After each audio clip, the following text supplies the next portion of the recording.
MST CET 2024 third में shift second paper. Question number 1, the molar elevation boiling point constant for water is 0.513 degree centigrade kg per mole. Calculate boiling point of solution if 0.1 mole of sugar is dissolved in 200 gram of water. क्या दिया है? Molar elevation boiling point constant that is Kb is equal to 0.513 degree centigrade kg per mole.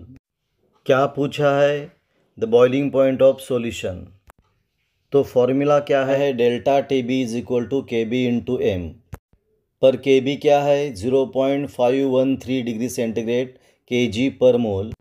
Molality small m is equal to 0.1 upon 200 into 10⁻³ right side में calculation करने के बाद value आएगी 0.2565।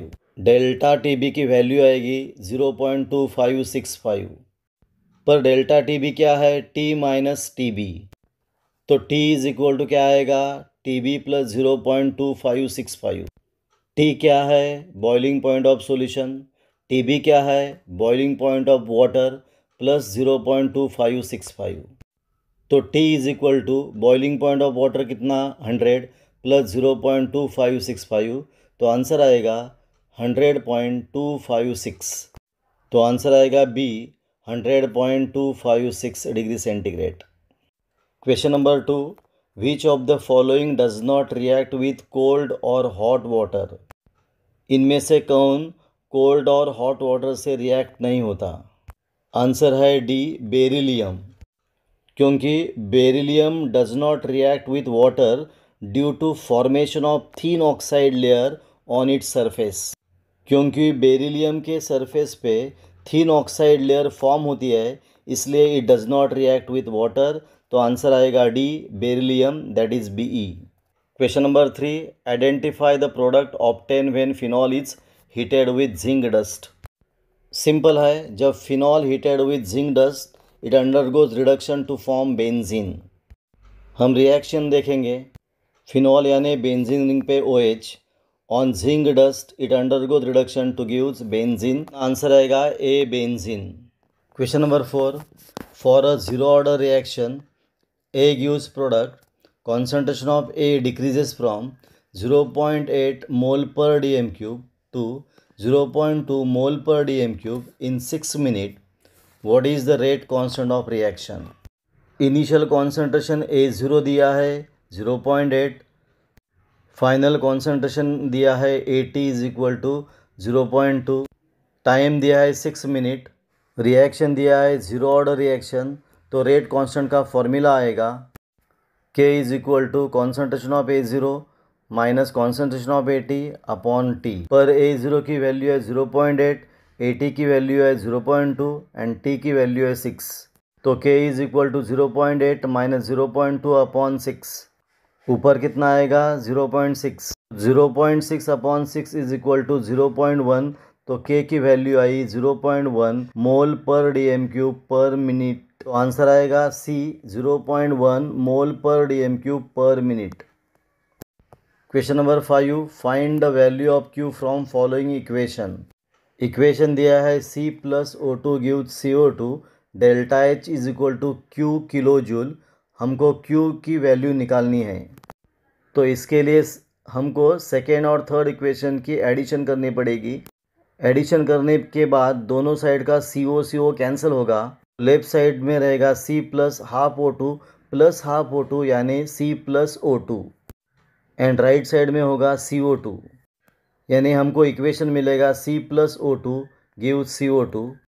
तो right side में जो डेल्टा H है उसका दोनों का हम एडिशन करेंगे तो होगा -x प्लस -y यानी minus in bracket x plus y। पर इसकी वैल्यू हमको Q दिया है, इसलिए Q is equal to minus bracket में x प्लस y। तो आंसर आएगा A, minus in bracket x plus y kilo joule. फिर से देखते हैं इक्वेशन नंबर 2 और इक्वेशन 3 का एडिशन करने के बाद लेफ्ट साइड में क्या रहेगा? C plus half O2 plus half O2 यानी C प्लस O2। कैंसल कौन होगा? CO। राइट साइड में कौन रहेगा? CO2। दोनों डेल्टा एच की एडिशन करने के बाद क्या होगा, -x प्लस -y, यानी माइनस इन ब्रैकेट में x प्लस वाई। तो आंसर आएगा Q is equal to minus in bracket x plus y kilo joule. Answer आएगा A -x plus y kilo joule.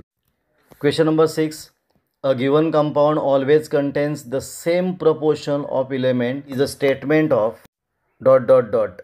Statement में क्या दिया है, कंपाउंड कंटेन्स सेम प्रोपोर्शनल यानी definite proportion of element. तो अपना आंसर आएगा D, law of definite proportion. Question number 7, identify the correct decreasing order of thermal stability from following. इसमें सबसे ज़्यादा रिएक्टिव कौन रहेगा, ClF, देन ICl। देयरफॉर सबसे ज़्यादा स्टेबल कौन रहेगा, ClF, then ICl, then IBr, then BrCl।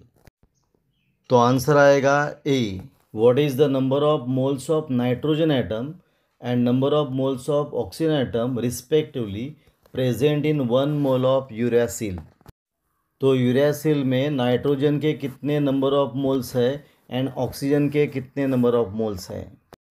पहले हम यूरेसिल का स्ट्रक्चर देखेंगे। ये है यूरेसिल एंड इसमें नाइट्रोजन के 2 एटम हैं एंड ऑक्सीजन के 2 है, इसलिए आंसर आया 2-2। आंसर आया D, 2 and 2। Question number 9, which from following molecules exhibit lowest dipole movement. इसमें से कौन से मॉलिक्यूल का डायपोल मूवमेंट लोएस्ट है। Electronegativity decreases from fluorine to iodine, therefore dipole movement also decreases from करना है fluorine to iodine. Therefore CH3F का dipole movement सबसे ज़्यादा होगा एंड CH3I का डायपोल मूवमेंट सबसे कम होगा। तो आंसर आया डी, CH3I। फिर से देखते हैं, electronegativity of halogen decreases down the group, therefore dipole movement also decreases. तो सबसे ज़्यादा डायपोल मूवमेंट किसकी होगी, CH3F, और सबसे कम क्या होगा, CH3I। तो आंसर आएगा CH3I। आंसर आएगा D, CH3I। Question number 10, identify the number of moles of ethene obtained when n moles of NNN triethyl propyl ammonium iodide is treated with moist Ag2O and then heated. यानी n mole of NNN triethyl propyl ammonium iodide is treated with moist Ag2O, then number of mole of ethene कितना रहेगा। तो ऊपर दिया है NNN triethyl propyl ammonium iodide एक ही मोल दिया है और नीचे इथिलीन का भी एक ही मोल है। 1 NNN triethyl propyl ammonium iodide से 1 इथिन मिलता है, तो N से N इथिन मिलेगा, यानी 1 से 1 इथिन मिलता है तो N से N इथिन मिलेगा। तो आंसर आया ए, N। यह अपना पॉइंट पूरा हुआ। आपको यह वीडियो कैसा लगा, अच्छा लगा तो प्लीज़ शेयर करो, सब्सक्राइब करो। या हम रुकेंगे, फिर मिलेंगे एक नया वीडियो लेके।